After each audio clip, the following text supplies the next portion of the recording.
Hi viewers, welcome to our channel. இந்த வீடியோல நம்ம என்ன பார்க்க போறோம் அப்படினா நம்மளோட கோஆபரேட்டிவ் சப்ஸ்கிரைபர் எல்லாரும் வந்து பாத்தீங்க அப்படினா SRB மற்றும் DC போர்ட் அபிஷியல் நோட்டிஃபிகேஷன் எதிர்நோக்கி வெயிட் பண்ணிட்டு இருக்கோம். சோ இந்த கேப்ல வந்து பாத்தீங்க அப்படினா நமக்கு இன்னொரு நல்ல ஆப்பர்சூனிட்டி கோஆபரேட்டிவ் சொசைட்டில இருக்குது. இதுவுமே வந்து பாத்தீங்க அப்படினா நல்ல கவர்மெண்ட் ஜாப் தான். இதோட சாலரியுமே பாத்தீங்கன்னா 20000 ல இருந்து 28000 வரை இருக்குது. அது மட்டும் இல்ல இதுக்கு வந்து நீங்க 10th இல்ல ITI இல்ல 12th இல்ல எனி டிப்ளமோ இல்ல எனி டிகிரி படிச்சிருந்தா கூட நீங்க அப்ளை பண்ணலாம். ஸோ இதுக்கு வந்து மொத்தம் 3 டைப் ஆஃப் போஸ்டிங் இருக்குது. ஆஃபீஸ் அசிஸ்டண்ட், சேல்ஸ்மேன், சூப்பர்வைசர், இந்த மாதிரி 3 டிஃப்ரெண்ட்டாக டைப் ஆஃப் போஸ்டிங்ஸ் இருக்குது. ஸோ இதை டிகிரியை பேஸ் பண்ணி நீங்கள் வந்து எந்த போஸ்டிங்க்கு அப்ளை பண்ணலாம் அப்படின்றத நீங்களே முடிவு பண்ணிக்கோங்க. இதில் மொத்தம் வந்து பார்த்திங்கன்னா 48 வேகன்சிஸ் இருக்குது. இது ஏன் நான் சொல்கிறேன் அப்படின்னா நம்மளுடைய கோஆப்ரேட்டிவ் சப்ஸ்கிரைபர் வந்து எல்லாருமே வந்து பார்த்திங்கன்னா கிட்டத்தட்ட இதுக்கு ஈக்குவலான ஒரு சப்ஜெக்டை தான் படிச்சுட்ருக்கிறீங்க. இப்போ இதுக்குமே பார்த்திங்க அப்படின்னா ஜென்ரல் ஸ்டடீஸ் இருக்குது, அதுக்கப்புறம் கோஆப்ரேட்டிவ் மேனேஜ்மெண்ட் இருக்குது, மேத்தமெட்டிக்ஸ் இருக்குது, அதாவது மேத்தமெட்டிக்ஸ்னால் ஆப்டிடியூட் அண்ட் மென்டல் எபிலிட்டி இருக்குது, அதுக்கப்புறம் பார்த்திங்கன்னா அக்ரிகல்ச்சர் ஆர் செரிகல்ச்சர் இருக்குது. ஸோ இதுதான் மொத்தமே டாபிக். ஸோ இது ஆல்ரெடி நீங்கள் எல்லாருமே வந்து பார்த்திங்கன்னா கோஆப்ரேட்டிவாக நீங்கள் ப்ரிப்பேர் பண்ணிட்டு தான் இருக்கிறீங்க. ஸோ அதனால் இது உங்களுக்கு சூட் ஆகுதான்னு பாருங்கள். சூட் ஆச்சுன்னா டெஃபினட்டாக இதுக்கும் ஒரு ட்ரை பண்ணி பாருங்கள். ஏன்னா இதுவுமே ஒரு நல்ல கவர்மெண்ட் ஜாப் தான். ஸோ அதனால் இந்த ஒரு ஆப்பர்ச்சுனிட்டியை மிஸ் பண்ணிடாதீங்க. அது மட்டும் இல்லை, அஃபிஷியல் நோட்டிஃபிகேஷனை ஒரு குயிக்காக நம்ம கோத்ரூ பண்ணிடுவோம். அதுக்கப்புறம் எப்படி அப்ளை பண்ணுன்றதையும் ஈஸியாக உங்களுக்கு நான் சொல்லிடுறேன் இதே வீடியோவில். உங்களுக்கு ரொம்ப ரொம்ப ஹெல்ப்ஃபுல்லாக இருக்கும். அதனால் வீடியோ நீங்கள் ஸ்கிப் பண்ணாமல் பாருங்கள். முதன்முறையாக நம்ம சேனலில் வீடியோ பார்க்குறவங்களா இருந்தீங்கன்னா மறக்காமல் நம்ம சேனலை சப்ஸ்கிரைப் பண்ணி வச்சுட்டு இந்த வீடியோ கண்டினியூ பண்ணுங்கள். வாங்க வீடியோக்குள்ளே போகலாம். ஸோ ஃபஸ்ட்டு இது பார்த்தீங்க அப்படின்னா லெஃப்ட்டில் தெரியும் உங்களுக்கு இது வந்து எது கூட்டுறவே. அதுக்கப்புறம் இது சிம்கோ தான். இது சிம்கோ அப்படின்னா என்னென்னா south India multi state agriculture cooperative society. So இதுவுமே வந்து ஒரு கவர்மெண்ட் ஜாப் தான்.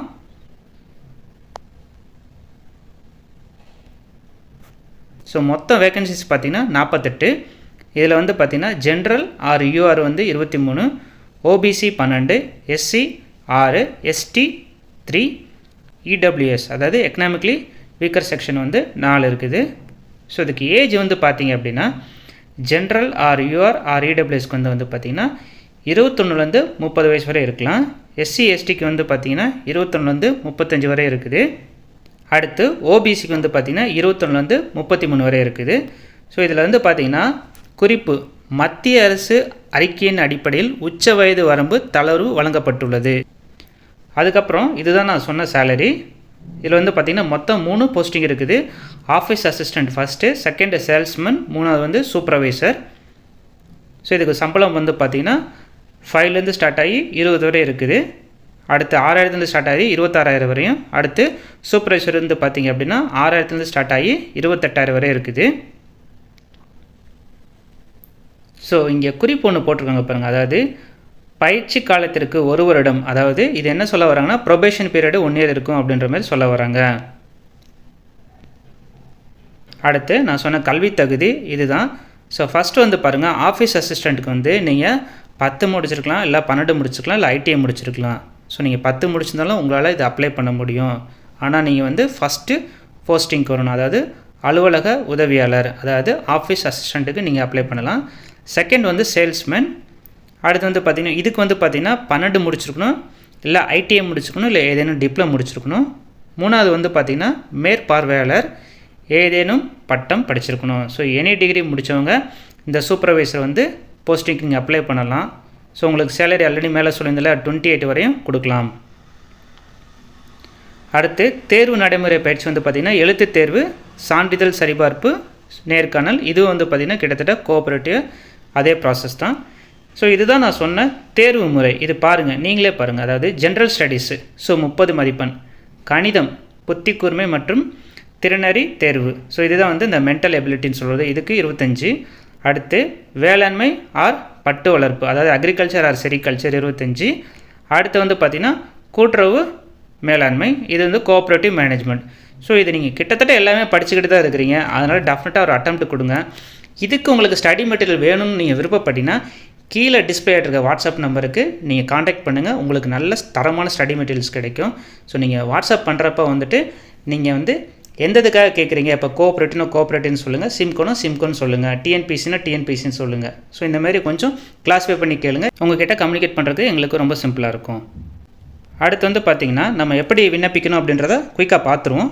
அதுக்கு முன்னாடி இது வந்து ரொம்ப ரொம்ப முக்கியம். ஏன்னா இது தெரியாமல் நம்ம போயிட்டு விண்ணப்பிச்சோம் அப்படின்னா டெஃபினட்டாக நம்மளுடைய அப்ளிகேஷன் ரிஜெக்ட் ஆகும். அதனால தான் உங்களை நான் இதை கோத்ரூ பண்ணிகிட்ருக்கிறேன். விண்ணப்ப கட்டணம் பார்த்தீங்க அப்படின்னா 500 rupees. இது யாருக்குன்னா ஜென்ரல், யூஆர் ஆர் இடபிள்யூஎஸ்க்கு. எஸ்சி எஸ்டிக்கு வந்துட்டு 250 இருந்தால் போதும். ஸோ விண்ணப்ப கட்டணம் எக்காரணத்தை கொண்டும் திரும்ப கொடுக்க மாட்டாங்க. ஸோ திரும்ப பெறப்படாது அப்படின்னு சொல்லிட்டாங்க. ஸோ அடுத்து வந்து பார்த்திங்கன்னா இது எப்படி வந்து இந்த பேமெண்ட்டை பே பண்ணணும் அப்படின்னு பார்த்தீங்கன்னா 2 வழி இருக்குது. ஒன்று வந்து பேமெண்ட் மோடு ஆன்லைனு, இன்னொன்று வந்து ஆஃப்லைனு. ஸோ ஆன்லைனுக்கு வந்து நான் அது எப்படின்னு சொல்கிறேன். இந்த லிங்கை கிளிக் பண்ணிங்கன்னா நீங்கள் இங்கே வந்து ஆன்லைனில் பே பண்ணிக்கலாம். இல்லை அப்படின்னா நீங்கள் வந்துட்டு ஆஃப்லைன் அப்படின்னா வந்து நீங்கள் வந்து ஐசிஐசிஐ வங்கிக்கு போயிட்டு இந்தமாரி வந்து ஒரு செல்லான் ஃபில்அப் பண்ணி இந்த கீழே இருக்க அட்ரஸ்க்கு நீங்கள் செல்லான் ஃபில்அப் பண்ணி அந்த ரிசிப்டை வந்து நீங்கள் வந்து அப்ளிகேஷனோட இணைக்கணும். இவ்வளோ தான். ஸோ விண்ணப்பிக்கும் முறை என்ன அப்படின்னா நான் ஃபார்மை காட்டுறேன். அந்த ஃபார்மை நீங்கள் ஃபில்அப் பண்ணி இந்த கீழே இருக்கிற அட்ரஸ் இருக்கு இல்லையா, அதாவது South India multi state agriculture cooperative society head office, town hall campus, near old bus stand, Vellur இருக்கு இல்லையா. ஸோ இந்த இதுக்கு நீங்கள் வந்து அந்த ஃபார்மை வந்து நீங்கள் சென்ட் பண்ணணும். இதை எப்படி சென்ட் பண்ணணுன்றதை நான் க்ளீனாக சொல்லிடுறேன். ஸோ அதுக்கு முன்னாடி வந்து நம்ம இங்கே ஸ்டாப் பண்ணுவோம். இப்போ வந்து நம்ம வந்து அப்ளை பண்ணுற ப்ராசஸ்க்கு போயிடுவோம். ஸோ இதுதான் அந்த ஃபார்மு. இந்த ஃபார்மை வந்து நான் கீழே லிங்க்லேயே கொடுக்குறேன். ஸோ இதை நீங்கள் கிளிக் பண்ணி பாருங்கள். கிளிக் பண்ணி நீங்கள் வேணுன்றவங்க இதை டவுன்லோட் பண்ணி இந்த ஃபார்மை ஃபில்அப் பண்ணி யூஸ் பண்ணிக்கோங்க. ஃபஸ்ட்டு வந்து பார்த்தீங்க அப்படின்னா passport size photograph to be affixed with signature. So என்ன அப்படி சொல்கிறாங்கன்னா, ஸோ பாஸ்போர்ட் சைஸ் ஃபோட்டோ எடுத்துக்கோங்க. அந்த ஃபோட்டோ எடுத்துகிட்டு நீங்கள் வந்து சிக்னேச்சர் போடணும். அந்த சிக்னேச்சர் எப்படி இருக்கணும் அப்படின்னா இங்கேருந்து ஸ்டார்ட் ஆகி இப்படி போகணும். ஸோ பாதி வெளியிலே இருக்கணும், பாதி உள்ளே இருக்கணும். ஸோ அதுதான் இங்கே இம்பார்ட்டன்ட். இப்படி இல்லாத ஃபார்ம் வந்து கட்டாயம் ரிஜெக்ட் பண்ணுவாங்க. அதுக்குண்டான ப்ரூஃபை நான் கீழே கொடுக்குறேன், சொல்கிறேன் எங்கெங்கெல்லாம் இந்த மாதிரி மென்ஷன் பண்ணியிருக்காங்க அப்படின்ட்டு. அதுக்கப்புறம் வந்து பார்த்திங்க அப்படின்னா விண்ணப்பிக்கும் பதவியின் பெயர். ஸோ இப்போ நம்ம ஆல்ரெடி 3 போஸ்டிங் சொல்லியிருந்தோம் இல்லையா. அதாவது வந்து ஃபஸ்ட்டு வந்து ஆஃபீஸ் அசிஸ்டண்ட், செகண்ட் வந்து பார்த்திங்கன்னா சேல்ஸ்மேன், தேர்டு வந்து பார்த்திங்கன்னா சூப்பர்வைசர். ஸோ இந்த 3ல் ஒன்று தான் நீங்கள் அப்ளை பண்ணணும். ஒரு கவருக்குள்ளே ஒரு போஸ்டிங்க்கு உண்டானதாக இருக்கணும். ஸோ இப்போ வந்து நான் எனி டிகிரி அதனால் நான் 3மே அப்ளை பண்ணுறேன் அப்படின்னு சொல்லக்கூடாது. அப்படி சொன்னீங்கனாலும் அப்ளிகேஷனை பிளைண்டாகவே ரிஜெக்ட் பண்ணிடுவாங்க. அதனால் நீங்கள் போட போகிறது ரொம்ப கேர்ஃபுல்லாக போடுங்க. இப்போ வந்து நீங்கள் வந்து சூப்பர்வைசருக்காக அப்ளை பண்ணுறீங்களா அப்படின்னா இங்கே வந்துட்டு தெளிவாக சொல்லிடுங்க, சூப்பர்வைசர் அப்படின்னு சொல்லிடுங்க. அடுத்து பிறந்த தேதி மற்றும் வயது. அடுத்து வெதர் சீக்கிங் ஏஜ் ரிலாக்ஸேஷன், அதாவது வயது வரம்பில் தளர்வு கோருபவரா அப்படின்னு கேட்டிங்கன்னா ஆம் இல்லைன்னு போடுங்க. பாலினம் வந்து ஜெண்டர். அடுத்து தந்தை, கணவர் ஆர் கார்டியன் நேம் மென்ஷன் பண்ணுங்கள். அடுத்து பெர்மனண்ட் அட்ரஸ் வந்து மென்ஷன் பண்ணுங்கள். டெம்பரரி அட்ரஸ் இருந்தால் போடுங்க, இல்லைனா பெர்மனண்ட் அட்ரஸே நீங்கள் வந்து டெம்பரரி அட்ரஸாக போட்டுக்கோங்க. ஸோ பிளைண்டாக விட வேண்டாம். அடுத்து உங்களோட காண்டாக்ட் நம்பர், உங்களோட இமெயில் அட்ரஸ். அடுத்து கல்வி தகுதி. ஸோ நீங்கள் என்ன படிச்சிருக்கீங்கன்றதை சொல்லுங்கள். 10th, 12th, ஐடிஐயா, எனி டிகிரியா, எனி டிப்ளமோ, இதை மென்ஷன் பண்ணிடுங்க. அடுத்து பயிற்று மொழி, நீங்கள் என்ன மீடியமில் படிச்சிங்க, தமிழா இல்லை இங்கிலீஷன்றதை மென்ஷன் பண்ணுங்கள். அடுத்து விண்ணப்பதாரின் சொந்த கிராமம் இல்லை நகரம், அதாவது டவுனா இல்லை வில்லேஜன்றதை மென்ஷன் பண்ணுங்கள். சிட்டிசன்ஷிப், இது வந்து இந்தியன் தான். அடுத்து முன் அனுபவம் உள்ளதா அப்படின்னு கேட்குறாங்க. ஆம் இல்லைன்றதை மென்ஷன் பண்ணுங்கள். அதுக்கப்புறம் வந்து பார்த்திங்கன்னா 16, ஸோ முன்னுரிமை கோருபவரா, ஆமெனில் தக்க சான்றிதழை இணைக்கணும். ஸோ இது வந்து நீங்கள் வந்து ஆமாம் வந்து எனக்கு வந்து நீங்கள் ப்ரிஃபரன்ஸ் கேட்குறீங்க அப்படின்னா ஆமன் போட்டு கீழே வந்து நீங்கள் அதுக்குண்டான ஒரு ப்ரூஃபை நீங்கள் இங்கே கொடுக்கணும். இப்போ உதாரணமாக பார்த்தீங்க அப்படின்னா டெஸ்டிடியூட் விடோ, அதாவது ஆதரவற்ற விதவை. ஸோ அவங்க வந்து ஆம் அப்படின்னா அவங்க அதுக்குண்டான சர்டிஃபிகேட்டை அட்டாச் பண்ணணும். அடுத்து வந்து பார்த்திங்க அப்படின்னா எக்ஸ் சர்வீஸ்மேன்னா அவங்கள வந்து அதுக்குண்டான சர்டிஃபிகேட்டை கொடுக்கணும். ஸோ இன்டர்கேஸ்ட் மேரேஜ் இது பண்ணியிருந்தீங்கன்னா அதுக்குண்டான சர்டிஃபிகேட்டு. ஸோ மற்றவை அப்படின்னா அதை மென்ஷன் பண்ணுங்கள். அடுத்து ரிலீஜியஸ், ஸோ மதம். அடுத்து இனம் என்னன்றதை போட்டுருங்க. அப்புறம் கேஸ்டையும் மென்ஷன் பண்ணிடுங்க. அதுக்கப்புறம் பார்த்திங்கன்னா எம்ப்ளாய்மெண்ட் ரெஜிஸ்ட்ரேஷன் நம்பர் இருக்குதா அப்படின்னு கேட்காங்க. அதாவது இதுக்கு நம்ம வந்து எம்ப்ளாய்மெண்ட் ஆஃபீஸில் போய் நம்ம ரெஜிஸ்டர் பண்ணியிருப்போம் இல்லையா. ஸோ அதுக்கு ஒரு அட்டை கொடுத்துருப்பாங்க, அதில் வந்து நம்பர் இருக்கும். ஸோ அந்த நம்பர் உங்ககிட்ட இருந்துச்சுன்னா மென்ஷன் பண்ணுங்கள். அதாவது இருப்பின்னு தான் கேட்குறாங்க. ஸோ இல்லைனா நீங்கள் எதுவும் ஃபில்அப் பண்ண வேணாம், பட் நீங்கள் சும்மா ஒரு கோடு மட்டும் போட்டு விட்ருங்க. ஸோ மொத்தமே இவ்வளோ தான். ஸோ இந்த ஃபார்மை நீங்கள் ஃபில்அப் பண்ணி கீழே வந்து உங்களோட பிளேஸு நீங்கள் எந்த ஊருன்னு பாருங்கள். இப்போ மதுரைனா மதுரை, என்னைக்கு டேட்டு அப்படின்றத அந்த டேட்டை மென்ஷன் பண்ணிட்டு இந்த சிக்னேச்சர் மறந்துடாதீங்க. ஸோ இது உங்களோட சிக்னேச்சர் இம்பார்ட்டண்ட். ஸோ 2 சிக்னேச்சர் பண்ணணும் இந்த அப்ளிகேஷனில். ஒன்று வந்து இங்கே, இன்னொன்று வந்து நம்ம சொன்னோம் இல்லையா ஃபோட்டோ ஃபஸ்ட்டு பேஜில் சொல்லுவோம் இல்லையா, அந்த ஃபோட்டோவில் நீங்கள் ஒரு சிக்னேச்சர் போடணும். அந்த சிக்னேச்சர் வந்து பார்த்தீங்கன்னா வெளியிலேருந்து ஸ்டார்ட் ஆகி ஃபோட்டோக்குள்ளே போகணும். ஸோ அதையும் மறந்துடாதீங்க. ஸோ இவ்வளோ தான் மொத்தமே ஃபார்ம் ஃபில்அப் பண்ணுறக்கூடியது இவ்வளோ தான். ஸோ இந்த ஃபார்மை ஃபில்அப் பண்ணிவிட்டு அதுக்கப்புறம் இது எங்கே சென்ட் பண்ணணுன்றதை ஆல்ரெடி பார்த்துட்டோம், இன்னொருட்ட கூட பார்த்துருவோம். ஸோ இந்த ஃபார்ம் ஃபில்அப் பண்ணுறவங்களுக்கு ஏதாவது டவுட் இருந்துச்சுன்னா மறக்காமல் கீழே கமெண்ட்டில் மென்ஷன் பண்ணுங்கள். அதை கட்டாயம் இமீடியட்டாக சொல்லுவோம். ஏன் அப்படின்னா இதுக்கு இன்னும் இருக்கிறதே வந்து பார்த்திங்கன்னா 4 to 5 days தான் இருக்குது. ஸோ அதனால தான் சொல்கிறேன், டக்குன்னு இதை அப்ளை பண்ணிடுங்க. ஸோ இந்த ஃபார்மை ஃபில்அப் பண்ணி முடிச்சிட்டிங்க அப்படின்னா அதுக்கப்புறம் டவுட் வந்து எப்படி இருக்குன்னா, ஸோ நான் என்ன போஸ்டல் கவர் வாங்குறது, ஸோ ஸ்டாம்ப் இருக்கா இல்லையா, அதுக்கப்புறம் வந்து பார்த்திங்கன்னா எந்த அட்ரஸ்க்கு அனுப்பணும், எப்படி அனுப்பணும் அப்படின்றதையும் பார்த்துருவோம் வாங்க. ஸோ நம்ம வீடியோ முன்னாடியே சொல்லியிருந்தோம் இல்லையா, ஸோ இந்த விண்ணப்ப கட்டணம் 500 இல்லை 250 ரெண்டில் ஏதாவது ஒரு அமௌண்ட்டை நம்ம செலுத்தணும். அதுக்கு வந்து 2 வழி இருக்குது. ஒன்று வந்து ஆன்லைனு, இன்னொன்று வந்து ஆஃப்லைன் மோடு. ஸோ ஆன்லைன் அப்படின்றது இந்த சிம்கோ இதிலே போய் பார்த்தீங்க அப்படின்னா இருக்கும் உங்களுக்கு. ஸோ டேரெக்டாக அவங்க இதுக்குள்ளே தான் போகும். நீங்கள் பே பண்ணி ரிசிப்டை பிரிண்ட் அவுட் எடுத்துக்கோங்க. இல்லை அப்படின்னா நீங்கள் ஆஃப்லைன் போனீங்க அப்படின்னா நீங்கள் செல்லானை ஃபில்அப் பண்ணி அந்த செல்லான் ரிசிப்டை வந்து ஒரு காப்பி எடுத்துக்கோங்க. இந்த காப்பி ரொம்ப ரொம்ப இம்பார்ட்டன்ட். இந்த காப்பியும் நம்ம அட்டாச் பண்ணணும். அதுக்கப்புறம் வந்து பார்த்திங்க அப்படின்னா ஸோ இந்த விண்ணப்பம் வந்து பார்த்திங்கன்னா 29 தேதிக்குள்ளே நீங்கள் அனுப்பிச்சிருக்கணும். ஸோ பூர்த்தி செய்யப்பட்ட விண்ணப்பங்கள் கடைசி தேதி 29/2/2024 நேரம் மாலை 4:30 மணி அல்லது அதற்கு முன் கீழே குறிப்பிடப்பட்ட முகவரிக்கு நேரடியாகவோ இல்லை அஞ்சல் ஆர் கொரியர் மூலம் கொடுக்கலாம். ஸோ அதனால தான் சொல்கிறேன், நீங்கள் எப்பயுமே வந்து பார்த்திங்கன்னா 2 days முன்னாடியே நீங்கள் கொடுத்துருங்க. அதுதான் நமக்கு நல்லது. ஸோ இந்த அட்ரஸ்க்கு நீங்கள் அனுப்பிச்சி விடணும். South Indian multi state agriculture cooperative society head office town hall campus near old bus stand Vellore. ஓகேங்களா? ஸோ இந்த அட்ரஸ்க்கு அனுப்பிச்சி விடணும். அதுக்கப்புறம் அதுக்குள்ளே நீங்கள் என்னெல்லாம் வைக்கணும் அப்படின்னா, ஃபஸ்ட்டு வந்து நம்ம இதை பார்த்துலாம். இதில் வந்து பாருங்கள் ஜேன் இருக்குங்களா. ஸோ 24x10 சென்டிமீட்டர் அஞ்சல் உரையின் மேல். ஸோ இந்த அஞ்சல் உரை நீங்கள் வாங்கிக்கணும், அவ்வளோதான். இதுக்குள்ளே நீங்கள் என்னெல்லாம் வைக்கணும் அப்படின்னா, என்ன மாதிரி ஒரு போஸ்டிங் சூஸ் பண்ணியிருக்கீங்களோ அதுக்கு தகுந்தாப்பில் நீங்கள் வந்து இந்த டாக்குமெண்ட்ஸ்லாம் கொடுக்கணும். இது வந்து ஜெராக்ஸ் தான், ஒரிஜினலை கொடுத்துறாதீங்க. எப்போயுமே ஜெராக்ஸ் தான் கேட்பாங்க. அதனால் ஜெராக்ஸ் மட்டும் வச்சுக்கோங்க. ஃபஸ்ட்டு வந்து பார்த்திங்கன்னா 10th ஸ்டாண்டர்டு, ஸோ 10ஆம் வகுப்பு சான்றிதழ் வச்சுக்கோங்க. அடுத்து 12ஆம் வகுப்பு சான்றிதழ். அடுத்து வந்து பார்த்திங்கன்னா நீங்கள் எனி டிகிரி, அதாவது நம்ம வந்து சூப்பர்வைசர் அப்படின்னா எனி டிகிரின்னு சொல்லியிருந்தாங்களா, ஸோ அதுக்கு இளநிலை பட்டம் இல்லை வந்து டிப்ளமோ இல்லை முதுகலை பட்டம் சான்றிதழ். அடுத்து ஜாதி சான்றிதழ். அடுத்து ஆதார் அட்டை. அதுக்கப்புறம் வந்து பார்த்திங்கன்னா சமீபத்திய பாஸ்போர்ட் அளவு புகைப்படம். ஸோ 2 கேட்குறாங்க. அடுத்து வருமான சான்றிதழ் இருந்தால் கொடுங்க, இல்லைனா இட்ஸ் ஓகே, அதை விட்டுருங்க. அடுத்து முன் அனுபவ சான்றிதழ் இருந்தால் ஓகே, இல்லைனா அதே நீங்கள் விட்டுடலாம். ஸோ என்ன சொல்ல வரேன்னா, இந்த G&Hக்கு வந்துட்டு சில பேர்கிட்ட இருக்கலாம், சில பேர்கிட்ட இல்லாமல் இருக்கலாம். ஸோ இல்லாமல் இருக்கிறவங்க விட்டுடுங்க, இருக்கிறவங்க அட்டாச் பண்ணுங்கள். அடுத்து தொழில்நுட்பம் மற்றும் பிற தகுதி சான்றிதழ். இதுவுமே வந்து பார்த்திங்க அப்படின்னா இருந்தால் கேட்குறாங்க, இல்லை அப்படின்னா விட்டுருங்க. ஸோ இது என்ன அப்படின்னா, அலுவலக உதவியாளர், விற்பனையாளர் மற்றும் மேற்பாளர் பதவிக்கு தட்டச்சு, MS ஆஃபீஸ் மற்றும் ஓட்டுநர் பயிற்சி பயின்றவருக்கு முன்னுரிமை அளிக்கப்படும். ஸோ இதுக்கு வந்து நீங்கள் ஏதாவது வந்து நீங்கள் கோர்ஸ் படிச்சிருந்தீங்களாலோ உங்கள்கிட்ட சர்டிஃபிகேட் இருக்கும். ஸோ அந்த சர்டிஃபிகேட்டை நீங்கள் அட்டாச் பண்ணுங்கள், உங்களுக்கு வந்து ப்ரையாரிட்டி கொடுப்பாங்க. அதுக்கப்புறம் இதுதான் ரொம்ப இம்பார்ட்டன்ட். 24x10 சென்டிமீட்டர் அஞ்சல் உரையின் மேல் 27 ரூபாய்க்கான அஞ்சல் தலை ஒட்டப்பட்டு சுய விலாசம் எழுதி பூர்த்தி செய்யப்பட்ட விண்ணப்பத்துடன் இணைக்க வேண்டும். ஸோ இங்கே தெளிவாக சொல்லிட்டாங்க பாருங்களேன், அவங்களே வந்து குறிப்புன்னு போட்டு அசல் சான்றிதழ் அனுப்பக்கூடாது அப்படின்னு சொல்லிட்டாங்க. ஸோ காப்பி மட்டும் இருந்தால் போதும். ஸோ உங்களுக்கு கிளியராக ஒரு ஐடியா கிடச்சிருக்கும். ஸோ உங்களுக்கு ஏதாவது டவுட் இருக்குது, அப்ளை பண்ணுறப்போ எனக்கு இந்த டவுட் இருக்குது அந்த டவுட் இருக்குன்னா மறக்காமல் கமெண்ட் பாக்ஸில் மென்ஷன் பண்ணுங்கள். கட்டாயம் ஹெல்ப் பண்ணுவோம் இதை அப்ளை பண்ணுறதுக்கு. ஏன்னா இன்னும் டேஸ் வந்து ரொம்ப ரொம்ப கம்மியாக தான் இருக்குது. அதனால் கோஆப்ரேட்டிவ் சப்ஸ்கிரைபர் மறக்காமல் ட்ரை பண்ணுங்கள். ஸோ உங்களுக்கு ஓகே இந்த குவாலிஃபிகேஷனில் நீங்கள் இருந்தீங்கன்னா சும்மா ஒரு ட்ரை பண்ணி பாருங்கள். டெஃபினட்டாக ஜாப் கிடைக்கிறதுக்கு சான்சஸ் அதிகமாக இருக்குது. ஏன்னா உங்களோட சப்ஜெக்ட் எல்லாமே வந்து நீங்கள் கோஆப்ரேட்டிவ் SRB DCBக்கு படிக்கிறதா கிட்டத்தட்ட இங்கே ஒரே ஒரு டிஃப்ரென்ஸ் தான் என்னென்னா, அக்ரிகல்ச்சர் செரிகல்ச்சர் மட்டும் நம்மக்கிட்ட இருக்காது. ஸோ அதுக்குண்டான ஸ்டடி மெட்டீரியல்ஸும் நம்மளே உங்கள்கிட்ட ப்ரொவைட் பண்ணுவோம்.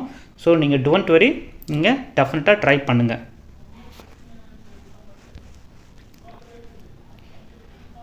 அடுத்து வந்து பார்த்திங்கன்னா இதுதான் ரொம்ப ரொம்ப இம்பார்ட்டண்ட்டு. ஸோ 13 விண்ணப்பதாரர்களுக்கு சிறப்பு வழி முறைகள். ஸோ இதை படிக்காமல் நம்ம எப்போயுமே நம்ம ஃபார்மை ஃபில்லப் பண்ணவே கூடாது.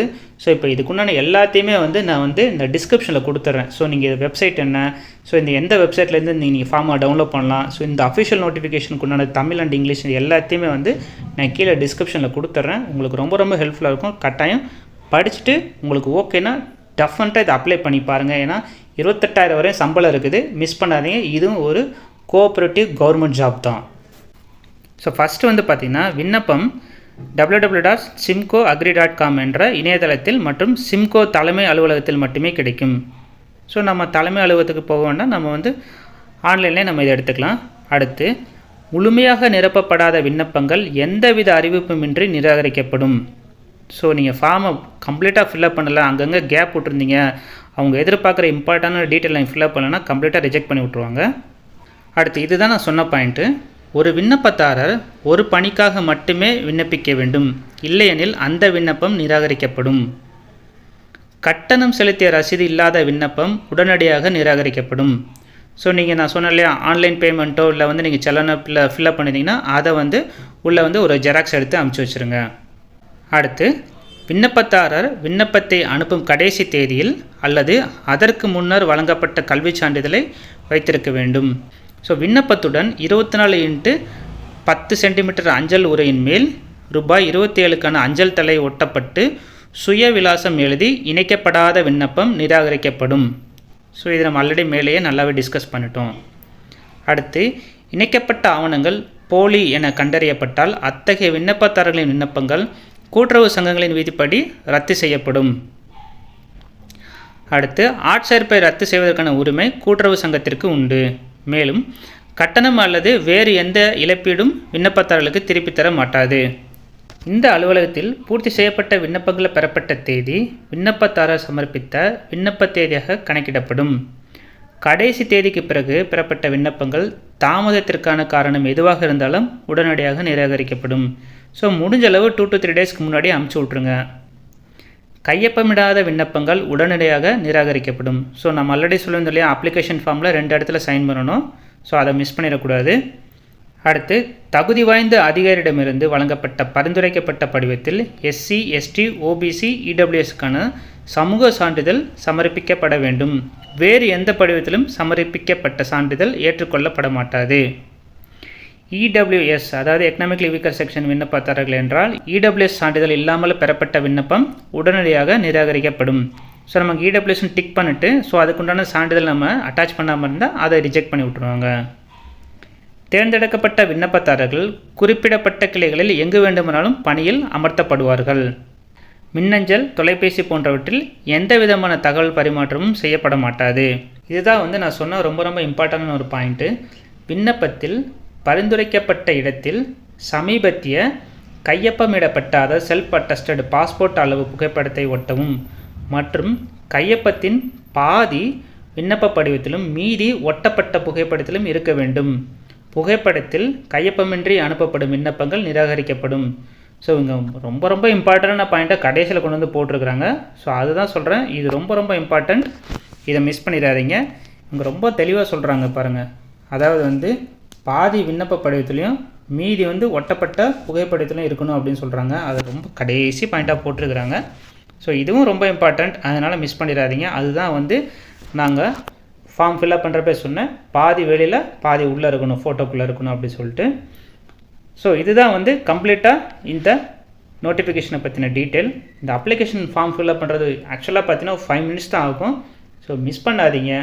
உங்களுக்கு ஓகே இதுக்கு நீங்கள் தகுதியானவங்க நினச்சிங்கன்னா டெஃபினட்டாக நீங்கள் ட்ரை பண்ணுங்கள். ஏன்னா இது வந்து கவர்மெண்ட் ஜாப் தான். இதுக்கு வந்து பார்த்தீங்கன்னா 10, 12 ITI, diploma, any degree, so யாருனாலும் அப்ளை பண்ணலாம்.